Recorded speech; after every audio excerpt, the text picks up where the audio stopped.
A'udzubillahi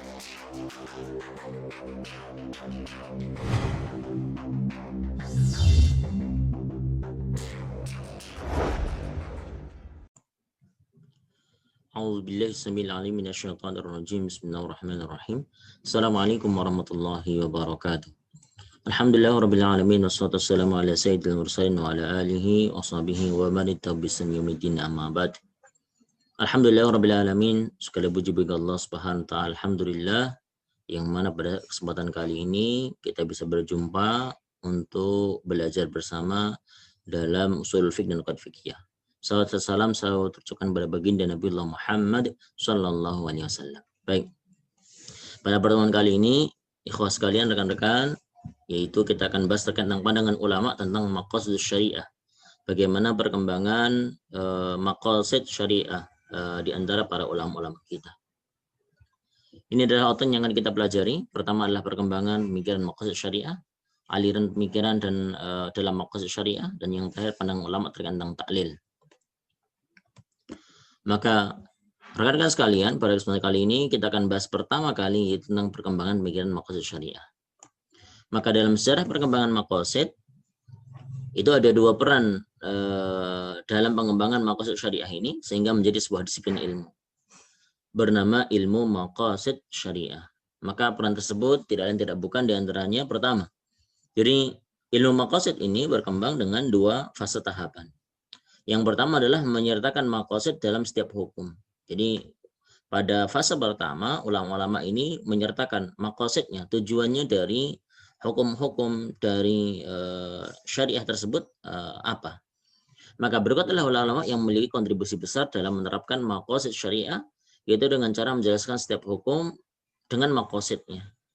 Di antara ulama-ulama tersebut adalah Imam At-Tirmidzi Al-Hakim, abad ketiga Hijriah, Abu Mansur Al-Maturidi, wafat di tahun 330 Hijriah, Al-Qaffal Al-Kabir, wafat 365, Abu Bakar Al-Abhari, wafat tahun 375 Hijriah, Al-Baqilani, wafat 403 Hijriah. Inilah ulama-ulama yang memberikan kontribusi, yaitu menerapkan maqasid syariah, menjelaskan satu persatu dari hukum tersebut. Para ulama ini tidak hanya menjelaskan setiap ketentuan dan hukum dalam nas-nas Al-Quran dan hadis, tetapi juga menjelaskan maksud dan tujuan Allah SWT di balik pemberlakuan ketentuan tersebut. Pada fase kedua, yaitu apa? Menjelaskan teori maqasid secara mendetail. Kalau yang pertama, menjelaskan tujuan-tujuan dari hukum-hukum tersebut. Nah, fase yang kedua ini menjelaskan teorinya, maka didasarkan bagaimana teori-teori muncul dalam maqasid syariah tersebut. Maka pada fase ini para ulama mulai menjelaskan maqasid syariah sebagai sebuah konsep. Jadi artinya sudah dimasukkan dalam bentuk konsep keilmuan. Konsep ini telah menjadi fondasi dasar ilmu maqasid syariah yang dijadikan acuan dalam menetapkan maqasid syariah. Dia artinya ketika fase pertama menjelaskan satu persatu dari hukum-hukum tersebut dengan maqasidnya, fase kedua yaitu pembentukan pada konsepnya. Jadi sudah detail konsep-konsepnya dijelaskan. Di antara ulama-ulama tersebut diantaranya yaitu Imam Al-Haramain, wafat 478. Imam Al-Haramain ini merupakan guru dari Imam Al-Ghazali. Maka yang kedua adalah Abu Hamid Al-Ghazali, wafat tahun 505 Hijriah. Ini ya di antara para ulama Hujjatul Islam yang masyhur, yaitu Imam Abu Hamid Al-Ghazali. Selanjutnya adalah Imam Saifuddin Al-Amidi, yaitu 631 Hijriah, beliau wafatnya. Ibnu Al-Hajib, wafat 646 Hijriah. Al-Baydawi, yaitu 685 Hijriah. Al-Isnawi, tahun 775 Hijriah. Imam As-Subki, Ibnu As-Subki, itu 771 Hijriah. Izzuddin bin Abdissalam, ini tahun 660 Hijriah. Terus Ibnu At-Taimiyah, wafat 728 Hijriah.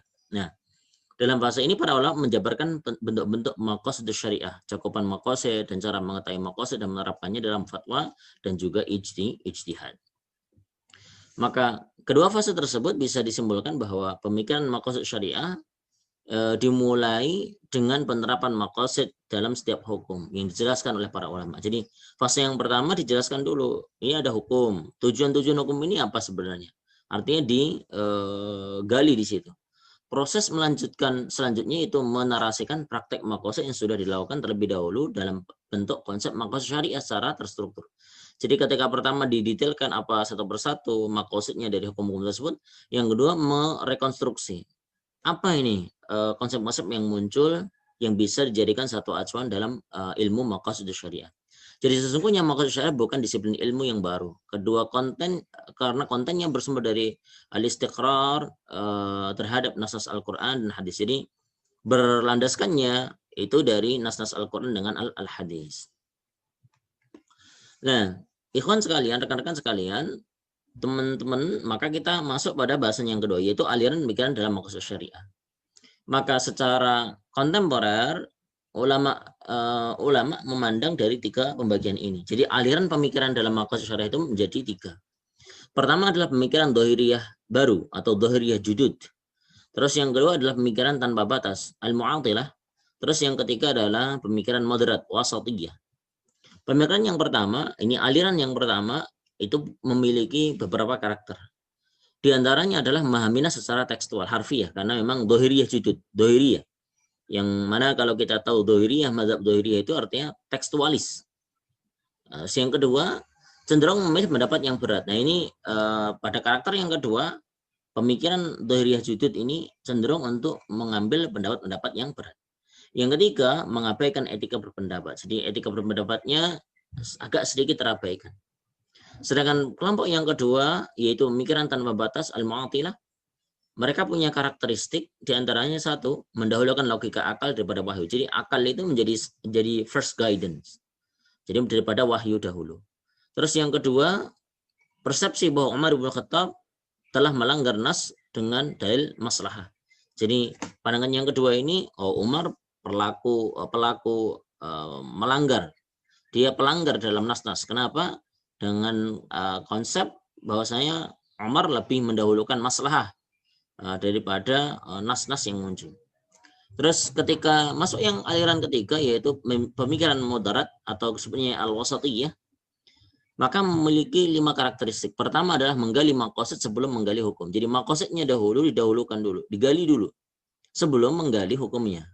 Jadi apa maksud-maksud yang muncul di belakang itu, baru setelah itu hukum di hal tersebut, perkara tersebut bagaimana. Yang kedua, memahami nas berdasarkan asbabun nuzul. Jadi nasnya sebelum diturunkan ke dalam satu hukum, maka dilihat dulu diantaranya asbabun nuzul. Yang ketiga, memilih antara maqasid dan wasail. Maka dilihat mana ini maqasid tujuannya dan mana ini wasail yaitu sarana, medianya. Yang keempat, memadukan antara konstan dan fleksibel. Di sana lihat mana yang sifatnya adalah sawabit, mana yang sifatnya adalah mutaghayyirat. Sawabit adalah hal yang tidak bisa berubah, konstan.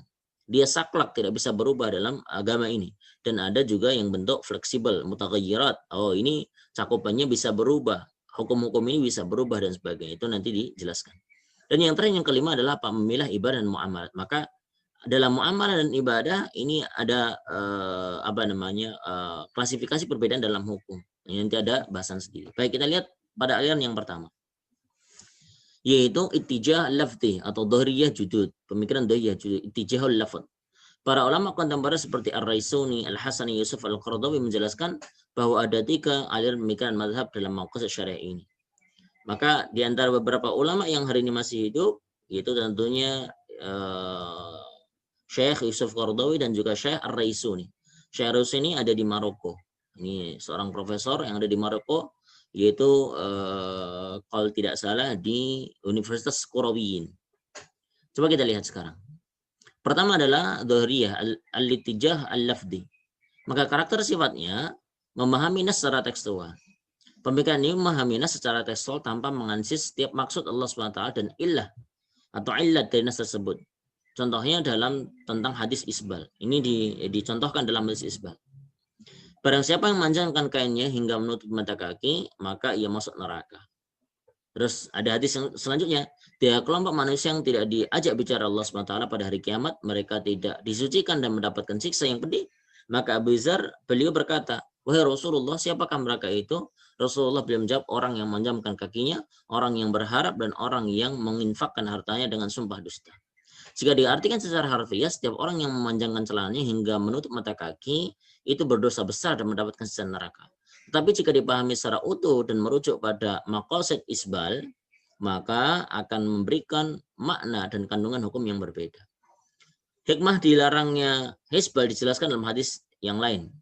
Maka barang siapa yang memanjangkan kakinya, memanjangkan kainnya, mohon maaf, dengan niat sombong, menjarra saubahu khuyala, maka Allah SWT tidak akan memperlihatkan diri kepadanya di hari kiamat. Innallaha la yanzuru ila man jarra saubahu khuyala. Maksud dari kata-kata tersebut dengan isbal, itu perkataan isbal menjelaskan bahwa hikmah dilarangnya isbal adalah khuyala, sombong. Oleh karena itu, larangan dalam hadis ini tidak menunjukkan keharaman, tapi dalam derajat makruh. Jadi tidak langsung pada saklek haram gitu. Nah, di sini pendapat yang diungkapkan.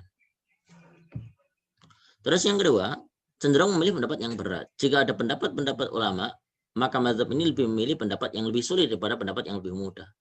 Unsur daruriyat, hajiyat, umumul balwa, itu sesuatu yang tidak bisa dihindari ya, namanya umumul balwa. Ini tidak menjadi pertimbangan hukum dan fatwa. Jadi mereka tidak menjadikan satu pertimbangan mana yang daruriyat, mana yang hajiyat, mana umumul balwa. Jadi tidak menjadi satu pijakan pertimbangan dalam hukum dan fatwa. Jika ditanya tentang suatu masalah yang dengan mudah menjawab hukumnya haram. Jika ditanya tentang suatu masalah yang masih diperdebatkan, mukhtalafi, atau pendapat yang ringan dan pendapat yang berat, maka yang dipilih pendapat yang berat, yang mukhtalafi. Cara pandang ini tidak sesuai dengan arahan Rasulullah Muhammad SAW. Jika ada dua pilihan hukum, maka Rasulullah memilih hukum yang memudahkan, selama pilihan tersebut bukan dosa. Jadi artinya ketika masalah-masalah pada hal-hal yang memang khilafiyah, perbedaan hukum, perbedaan cara pendapat di situ dan bukan dalam masalah dosa, maka tentunya mudah untuk mengambil tanda kutip perkara-perkara hukum yang memudahkan. Sikap inilah yang digunakan oleh kaum salaf. Mereka tidak akan mengatakan hukumnya haram kecuali jika sudah diketahui dengan jelas keharamannya. Karena masyarakat membutuhkan alternatif fikih yang memudahkannya. Imam Syafi'i dinukilkan mendapatkan satu periwayatan dari Imam Abu Hanifah, yang tentunya Imam Syafi'i ini tidak berjumpa dengan Imam Abu Hanifah ya. Tapi Imam Syafi'i ini berjumpa dengan murid beliau namanya Imam Al-Hasan Asy-Syaibani. Beliau berkata, saya menemukan para guru-guru kita tidak suka berfatwa. Mereka tidak suka mengatakan ini halal, ini haram, kecuali hukum tersebut dijelaskan dalam kitab Allah secara tegas dan tanpa penafsiran. Maka karakteristik yang ketiga yaitu apa? Mengabaikan etika pendapat. Maksudnya bagaimana? Hal ini bermula dengan sikap bahwa pendapatnya adalah pendapat yang paling benar atau pendapat benar, sedangkan pendapat lainnya adalah salah. Sikap ini melahirkan sikap antipati terhadap kelompok lain yang berbeda pendapat. Seperti hukum perempuan yang menggunakan cadar, jika ditelaah dari tafsir dan hadis, sebagian ulama mewajibkan cadar bagi perempuan dan sebagian lain tidak mewajibkan. Maka memang betul diantaranya Imam Syafi'i, beliau mengambil pendapat bahwa cadar itu menjadi wajib. Sedangkan mazhab yang lain menyatakan tidak. Mazhab Imam Abu Hanifah. Masalahnya adalah masalah khilafiyat, ada perbedaan di dalamnya. Jika mewajibkan kepada setiap orang tanpa keputusan ulil amri, maka telah menafikan pendapat lain yang benar juga. Maka artinya ya tidak langsung serta-merta menutup pendapat lain.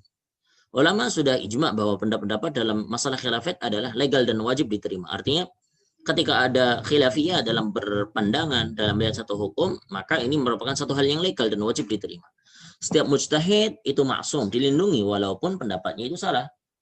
Akan tetapi oleh karena itu setiap pendapat punya level yang sama dari sisi kebenarannya. Jadi tidak bisa kita langsung menghujat pada mujtahidnya. Mujtahid itu dilindungi biarpun ada kesalahan di dalamnya. Tapi tentunya mujtahid ini sudah berijtihad kuat sekali. Atas dasar itu maka tidak dibenarkan mentarjih kelompok yang berbeda pendapat dalam masa-masa khilafiyat. Terlebih menuduh mereka sebagai orang-orang fasik, bahkan menuduh mereka orang kafir dan telah keluar dari agama Islam ini, ajaran Islam ini. Maka ini tidak diperbolehkan. Aliran yang kedua yaitu pemikiran tanpa batas, al-ittijah at-taqwili. Maka punya karakteristik diantara mendahulukan logika daripada wahyu. Nah, secara pandang, cara pandang ini selain menurunkan syariat Islam dan mengutus Rasul, menurut cara pandang ini, selain menurunkan syariat Islam dan mengutus Rasulullah, Allah SWT juga menganugerahkan akal. kepada manusia untuk memahami syariat yang diturunkan tersebut dan memahami ciptaannya dan mengetahui masalah. Mereka berkesimpulan bahwa menurut logika setiap masalah itu adalah masalah yang harus diikuti. Jadi menurut pandangan yang kedua ini, yaitu pemikiran terbatas, al-ittijah at-taqwili, maka selain mengutus mengutus Rasulullah SAW dengan syariat yang ini berupa wahyu-wahyu itu, ternyata Allah juga turunkan kepada manusia berupa akal. Akal ini dinyatakanlah tabi'ah yang sudah melekat pada diri kita, fitrah. Nah, ini bisa untuk menyatakan mana ini maslahah, mana ini baik, mana ini buruk. Nah, itu menurut pandangan yang kedua ini. Sebagaimana firman Allah SWT, Allah menghendaki kemudahan bagimu dan tidak menghendaki kesulitan. Yuridullah bikumul yusra wa la yuridu bikumul usra. Sebagai firman yang lain setelah Hajj 78. Dia telah memilih wajtabakum, dan dia memilih dan dia sekali-kali tidak menjadikan untuk kamu dalam agama suatu kesempitan. Wa ma ja'ala 'alaikum min haraj. Ini tidak ada fi dinikum, di agama mereka tidak ada kesulitan. Karena masalah menjadi target dari pemberlakuan seluruh hukum dalam syariat ini sebagaimana dalam dua ayat atas, maka masalah saja bisa dijadikan contoh. Jadi menurut pendapat yang kedua ini cukup pakai masalah bisa. Nah, ini yang terlalu longgar sekali. Maka pemikiran ini ternyata bertentangan dengan syariat Islam atau bertentangan dengan hukum-hukum Islam itu sendiri. Yaitu apa? Pertama, akal. Maka betapapun cerdasnya akal tapi sangat membutuhkan bimbingan wahyu. Artinya akal tidak bisa dilepas. Ketika akal dilepas bebas, tidak ada pengikat, tidak ada pagar-pagar berupa wahyu, maka tentunya akan merusak. Contoh misalkan di negara barat terkait tentang homoseks, undang-undang homoseks, undang-undang LGBTQ, dan lain-lain hanya didasari pokok akal tanpa menggunakan wahyu. Jadi akalnya adalah menyatakan ini hak asasi manusia, tidak apa-apa. Ini kan perbedaan kita cara pandang dalam seks misalkan. Wah ini tentunya bertentangan dengan nas Al-Quran. Maka sebagaimana nas Al-Quran, sesungguhnya kami telah mengutus Rasul-Rasul kami dengan membawa bukti-bukti yang nyata, dan telah kami turunkan bersama mereka Alkitab dan neraca keadilan, supaya manusia dapat melaksanakan keadilan. Dan kami ciptakan besi yang padanya terdapat kekuatan yang hebat dan berbagai manfaat bagi manusia, supaya mereka menggunakan besi tersebut, dan supaya Allah mengetahui siapa yang menolong agamanya dan Rasul-Rasulnya, padahal Allah tidak dilihatnya. Sesungguhnya Allah Maha Kuat lagi Maha Perkasa. Al-Hadid 25. Jadi pikirannya terlalu longgar nih, pakainya akal yang menjadi satu landasan kuat. Yang kedua, nah ini bagaimana? Maka menurut persepsi ini bahwa nas mungkin bertentangan dengan masalah. Jadi malah mengkritiki nas, bisa jadi nas-nas itu malah menyalahi masalah. Padahal persepsi ini sekedar pengandaian. Sekedar pengandaian ini tidak mungkin terjadi dan tidak ada aplikasinya. Artinya ya tidak mungkin. Nas itu tentunya jelasnya ada makosidnya, ada masalah di belakang itu. Allah yang menurunkan nas syariat ini adalah pencipta manusia. Sangat tidak logis jika Allah menurunkan syariat ini bertentangan dengan masalah hambanya. Yaitu 185 tadi, yuridullah bikumul yusra wa la yuridu bikumul usra. Jadi Allah sudah pastikan bahwasanya hukum-hukum syariat ini diturunkan untuk manusia, ya tentunya di situ pada hukum-hukum yang terbaik yang di sisi Allah SWT tentunya, dan bagi kita itu jelas sekali ada masalah yang muncul di situ, tapi memang harus digali.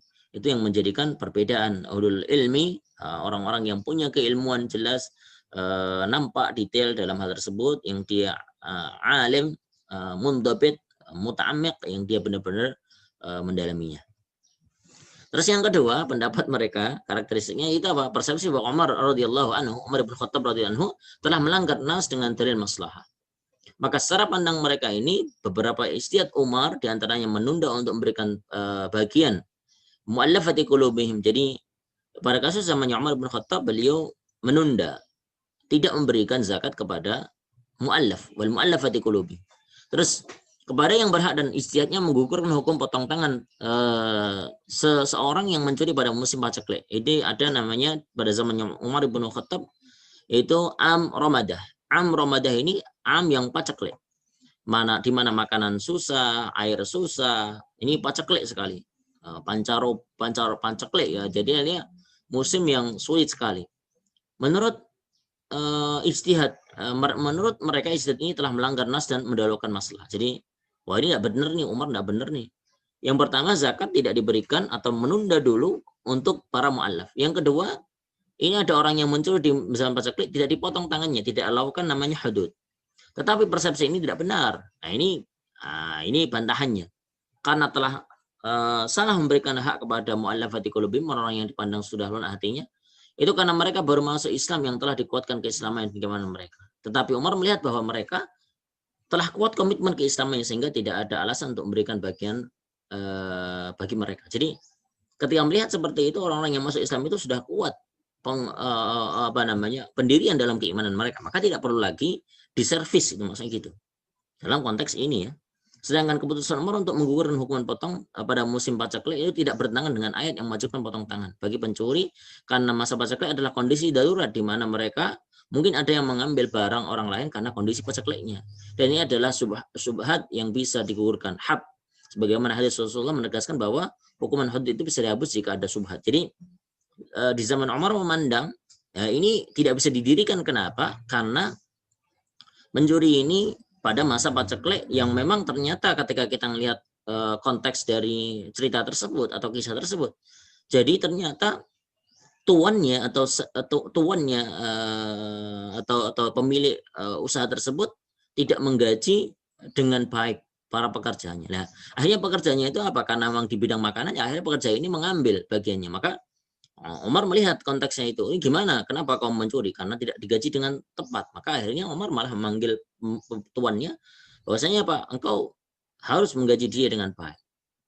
Maka ketika kau tidak menggajinya dengan baik, maka engkau yang kuhukum.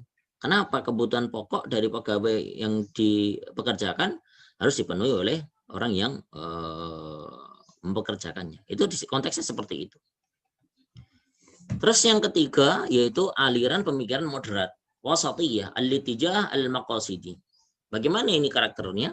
Pertama adalah menggali maqasid sebelum menggali hukumnya. Sebelum menggali kandungan hukum sebuah nas, maka terlebih dahulu menggali maqasid yang terkandung dalam nas-nas tersebut, karena maqasid mengarahkan seorang mujtahid untuk memahami makna lafaz-lafaz tersebut dengan benar. Artinya ditelisik, digali, didetailkan, ini maqasid dari lafaz-lafaz ini apa sebenarnya.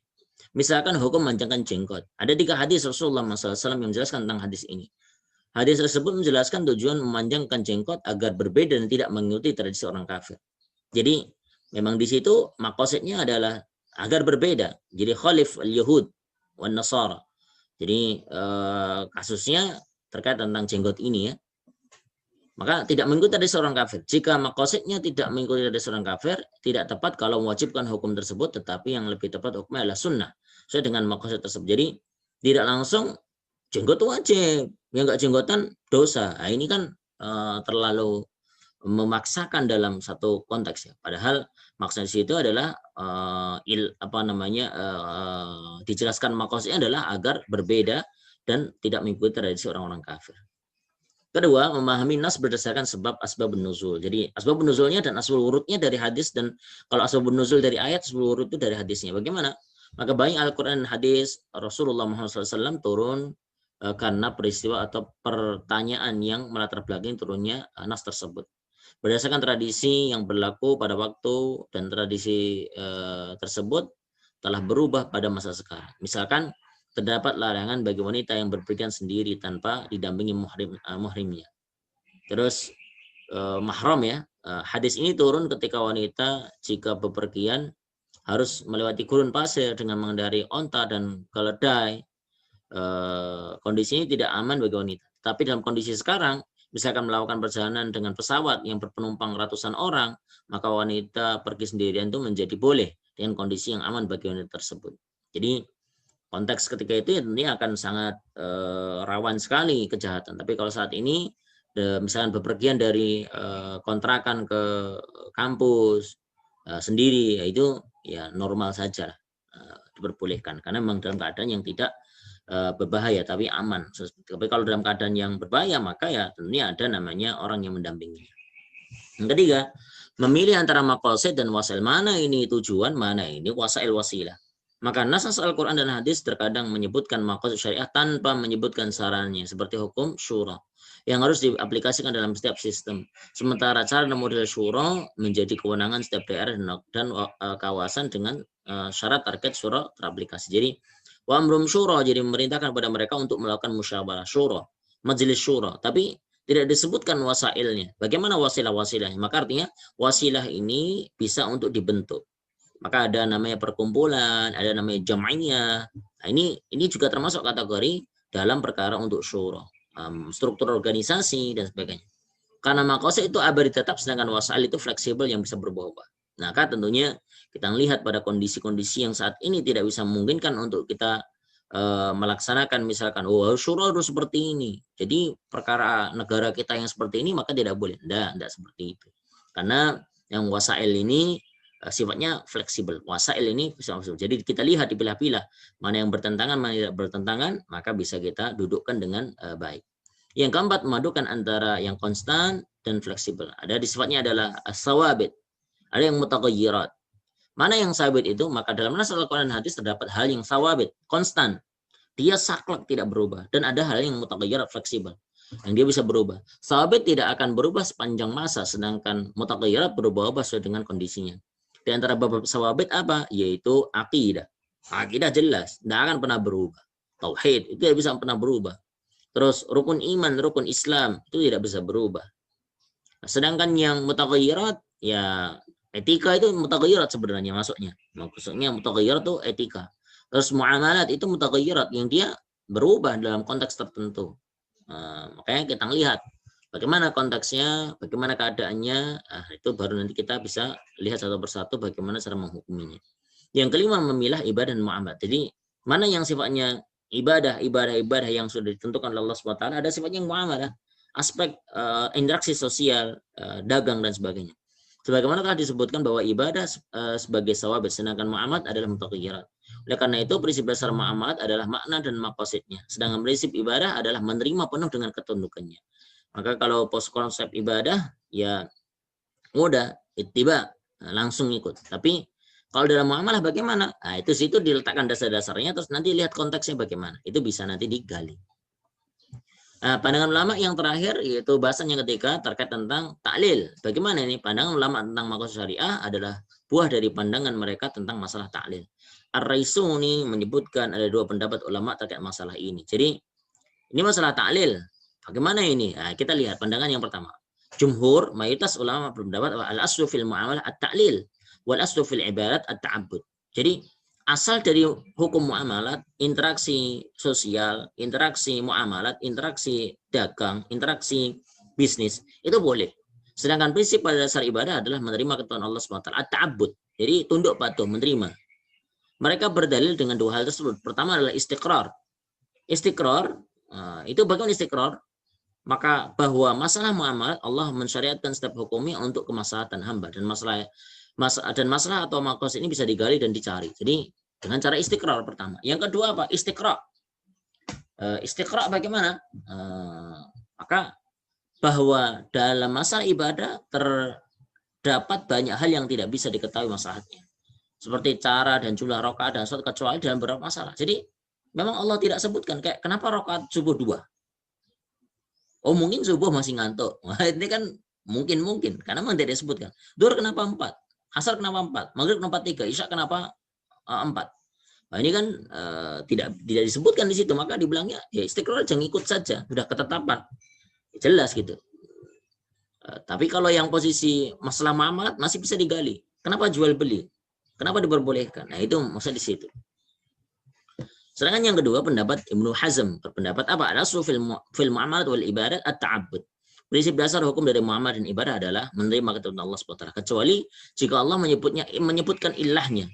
Sebagai firman Allah SWT, dan tidak ditanya tentang apa yang diperbuatnya, dan mereka lah yang akan ditanyai. Al-Anbiya ayat 23. Mayoritas ulama menjawab dalil Ibnu Hazm tersebut bahwa ayat ini berkenaan tentang penetapan ketauhidan, maka tidak boleh dipertanyakan. Berbeda dengan pada hal-hal tersebut untuk apa? Thalabul ilm, bukan karena ingkar, maka diperbolehkan. Jadi pada ayat itu maksudnya ya tidak pada posisi ketauhidan. Kalau ketauhidan tetap saklek, tapi kalau dalam posisi hal yang lain untuk talabul ilmi, mencari ilmu, untuk mengetahui betul, maka dinyatakan boleh untuk bertanya di situ.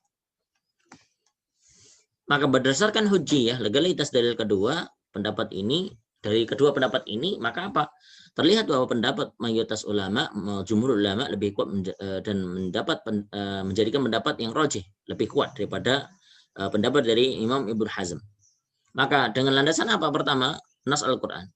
Dan tidaklah kami mengutus kamu melainkan untuk menjadi rahmatan lil alamin, menjadi rahmat bagi seluruh alam. Wa ma arsalnaka illa rahmatan lil alamin. Al-Anbiya 107. Sedangkan Allah SWT tidak hendak menyuruhkan kamu, tetapi Allah hendak membersihkan kamu dan menyempurnakan nikmatnya bagimu supaya kamu bersyukur. Terus riwayat ini menegaskan bahwa syariat yang dibawa Rasulullah SAW, SAW ini salah sedikit ya, adalah nikmat, adalah rahmat yang memberikan kemudahan dan menyempurnakan nikmat setiap hamba. Penegasan ini menunjukkan bahwa dalam setiap hukum atau syariat Allah terdapat maqasid dan hikmah di dalamnya. Yang kedua, istiqra. Istiqra bagaimana? Istiqra bahwa setiap hukum berisi maqasid, baik disebutkan dengan jas atau tidak. Ada. Dalam setiap hukum itu ada maqasidnya. Dari pandangan kedua ini atau mereka ini yang mengenai ta'lil, mengambil ilah hukum, itu ta'lil, mengambil ilah hukum, maka bisa disimpulkan bahwa jumhur mayoritas ulama yang mengakui ta'lil itu apa? Yaitu mengakui adanya maqasid syariat. Dan sebaliknya Ibnu Hazm dan Dhahiriyah tidak mengakui adanya ta'lil, tidak mengakui adanya maqasid syariah tersebut. Terus di antara para fuqaha yang menuju dengan ta'lil, itu adalah mazhab Malik yang memiliki rujukan dalam berijtihad setiap kali terkait tentang maqasid syariah. Di antaranya apa? Pertama adalah masalah mursalah. Maka dalam mazhab Malikiyah mempergunakan masalah mursalah atau maslahah mursalah atau masalih al-mursalah, yaitu setiap manfaat yang terkandung atau termasuk maqasid syariah tanpa ada penetapan atau legalitasnya ataupun penolakan dari Allah SWT. Maka salah satu contoh adalah bai' al-maghrib. Bai' al-maghrib adalah jual beli sesuatu yang ada pada saat akad. Bai' al-maghrib diperbolehkan karena hajat masalah pada konsumen. Jadi ada konteksnya ini. Terus yang kedua, sadud dara'i, yaitu menutup, yaitu melarang setiap perilaku yang menyebabkan kepada perbuatan yang haram, seperti nikah mu'taddah yang diharamkan karena menyebabkan ketidakjelasan nasab, ikhtilatul ansab. Yang ketiga adalah murwatu maqasid al-mutakallifin, itu memastikan setiap hukum telah dipertimbangkan hajat manusia, seperti bai' al-mu'ata diperbolehkan karena ridho kedua belah pihak yang dimaklumi dengan cara tindakan dan sebagainya. Ini referensi yang bisa kita baca, itu punya Ustadz Oni Syahroni dan juga Pak Adi Warman Karim. Saya kira cukup seperti itu, ikhwas sekalian. Nanti insya Allah kita akan lebih detailkan lagi dalam perkuliahan kita. Kita tutup bersama dengan tasbih kifar. Subhanakallahumma bihamdika asyhadu an la ilaha illa anta astaghfiruka wa atubu ilaik. Aku qouli hadza. Assalamualaikum warahmatullahi wabarakatuh.